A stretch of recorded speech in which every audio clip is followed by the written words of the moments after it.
इस वीडियो में हम बात करने वाले हैं सैमसंग गैलेक्सी J5 के अंदर अगर आपको साउंड में दिक्कत आती है तो उस प्रॉब्लम को हम कैसे सॉल्व कर सकते हैं, ये मैं आपको बताने वाला हूँ। तो वीडियो को आप पूरा ज़रूर देखिएगा।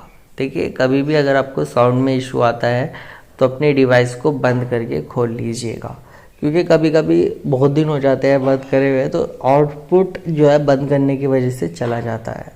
तो इस चीज़ का आपको सबसे ज़्यादा ध्यान रखना है। बाकी आप जो है अप टू डेटेड, अगर आपके फ़ोन में J5 के अंदर अपडेट आ रहे हैं तो आपको अप टू डेटेड भी रहना पड़ेगा। ऐसे नहीं कि अपडेट आप नहीं करते हैं, तो अपडेट भी करना पड़ेगा आपको, और तब आप इस प्रॉब्लम से सल्यूशन कर पा सकते हैं। लेकिन अगर आपको ऐसा लगता है कि आपका साउंड जो है ख़राब हो चुका है, स्पीकर वगैरह अंदर का ख़राब हो चुका है, तब भी आप प्ले कर सकते हैं, तो ऐसा नहीं होगा।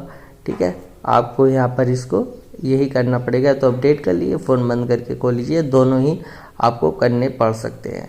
तो ये प्रोसेस रहता है इसका सिंपल सा। अगर यहाँ पर आपको वीडियो अच्छी लगी हो तो लाइक कर दीजिएगा और चैनल को सब्सक्राइब भी कर दीजिएगा।